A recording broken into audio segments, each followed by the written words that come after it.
time. It really does. I realize I'm the jerk because you're asking me the question. Go ahead, answer the question. You're going to be answering the questions. That's the beauty of that. He just realized. Wait a minute. This is a segment that makes me look bad? I'm supposed to look good. All right. Do you view this season as now or never for Josh Allen to win that elusive Super Bowl? Of course not. This is a great opportunity for him to win the Super Bowl. Every day that Josh Allen wakes up and is still healthy and moving the way that he does and throwing the way he does is a great opportunity to win a Super Bowl. He may not be all that healthy the way we saw him limping into the locker room, but I think that anytime Josh Allen is healthy and has some support, especially from this running game this year, they have a realistic opportunity to win the Super Bowl. So no, this is not now or never. J-Mac, do you see this as Allen's best chance to win a Super Bowl? I do not, because when you look at the roster and who he has in the locker room, I don't think he has the best supporting cast when you look around AFC. Yes, Josh Allen will be the best quarterback in the conference who gets into the playoffs. When you look at his receivers and his defense compared to the rest of the field, I don't know if this is the best chance. Don't disrespect Drake, man. Don't disrespect. UNC.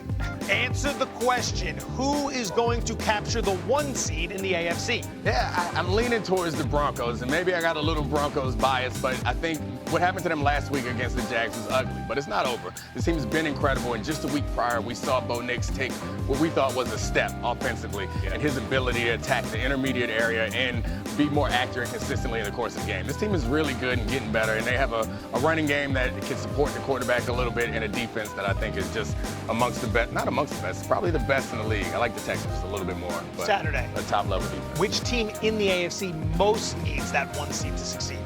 Oh, probably the Broncos. I mean, you're a young team, you're a defense-led football team. You want to have Bo Nix as comfortable as possible. And again, you saw the way the Jaguars got after them offensively. I don't think that happens week in and week out. I think that was more of a one-off. They'll fix, they'll kind of fix some errors. But you saw Nix made some errors. There were some open receivers. He's throwing it the wrong way.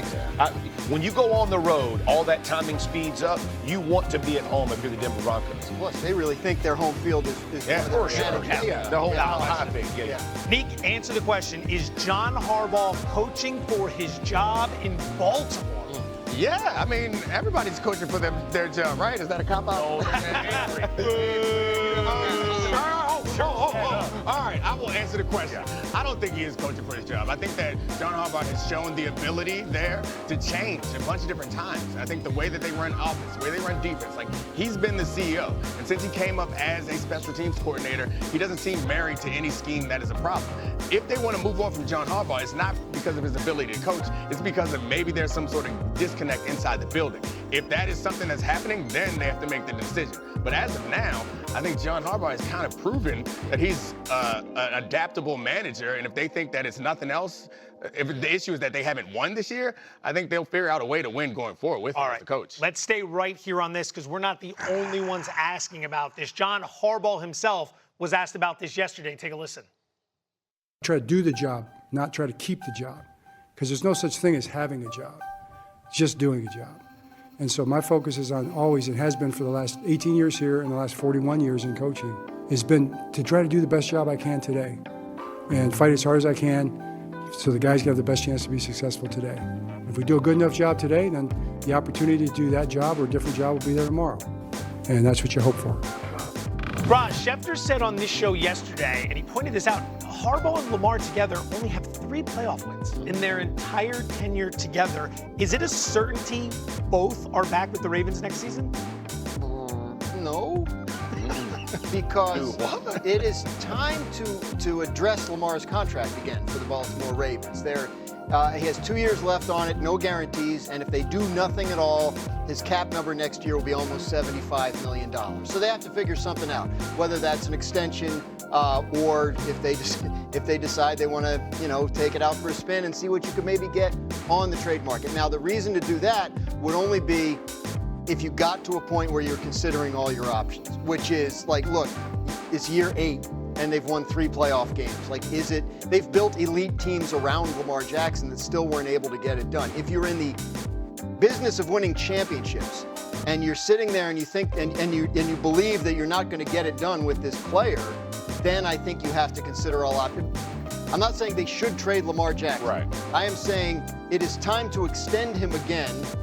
Is that a rubber stamp or is it not? And considering how difficult it was to get him signed last time, considering he's had at least 3 seasons where he's missed significant time due to injury out of the 8, and considering you haven't done what you set out to do with him at quarterback, I think it's a conversation that I don't think it is insane to think about having. Is it insane? Yeah. Give me that rubber stamp immediately. So, like, it sounds outrageous. It's not the first time I've heard somebody float this as an idea, which makes it feel a little bit more legitimate, which is concerning and scary. But it suggests to me, if you want to win a championship, it's hard for me to imagine a scenario that you get closer to winning a championship if you're willing to move on from a 2-time MVP, future Hall of Fame quarterback who's in his prime right now. I just want to make it clear what I'm saying. I do not believe the Baltimore Ravens, if they moved on from Lamar Jackson, would be able to replace him with a better player. I don't think there is a better player than Lamar Jackson. What I'm talking about is a situation in which the franchise is confronted with, okay, he needs another contract. At this point, that probably means $60 million a year. What does that mean for the rest of our build? And if it's going to make it too difficult to do what we think we need to do to win a championship, do we want to see what we get? Because again, you're not going to just cut him. Like, you would get something of significant value in return. And that might help you with that build. So I just think the Ravens is maybe the most disappointing team in the entire league this season. I think it's the kind of situation where you have to examine all your options. I kind of lived in this world with Peyton Manning a little bit, right? When you run into the situation what's happened in Kansas City, where you get a team that just continues to win and goes to the Super Bowl every year. Yeah, we had it with the Patriots and Tom Brady, right? It's really difficult because people start looking at your playoff. Oh, he's not. Okay, I get it. Then you run into Josh Allen's of the world. Like, there's explanation. You got to put it in context, right? Of like why they haven't been. So, to Dan's point, there's definitely a conversation to be had. And as an organization, you always have to have difficult conversations.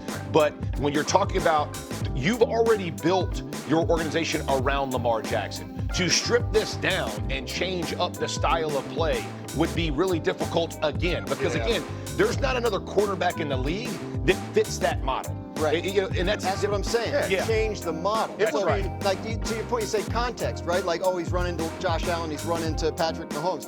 Lamar Jackson has been favored, Hembo sent me this, in 4 of his 5 playoff elimination games that he lost. Like, that is, so it's not that he's running up against better competition. J-Mac, get in here. And I look at this, and I understand what Graz is saying, that you have this conversation. If you're having this conversation, you damn sure better be right. I look at it on the NBA side. We just watched Luka Doncic get traded in the prime of his career. And a lot of the conversation surrounding that was the Dallas Mavericks didn't feel like he had the work ethic to be able to get them over the hump. The only way, to me, you're considering making a trade like this is you feel like Lamar Jackson, at this point of his career, has hit his peak. And from now on, it's going. And I don't agree. I think the realization is not that he's peaked, it's that we aren't going to get where we need to go with him. We have 8 years of data that shows us. This is quick last word. We have a lot of time. This is where we run into the issue is, like, because you haven't done it yet doesn't mean you're not going to do it. And they're not going to get closer. So if they did make this decision, this is about a tear it down and we're starting all the way over. I think that this organization, of all the organizations in football, has enough credibility since they were born. They've been consistent in making good decision after good decision after good decision. They're one of the few organizations that can make a move like this that we would at least say, I don't know, let's think about it before we say they're insane. Leave it right there for now. We have plenty of time to get into this in the next hour, and we are going to dive deeper on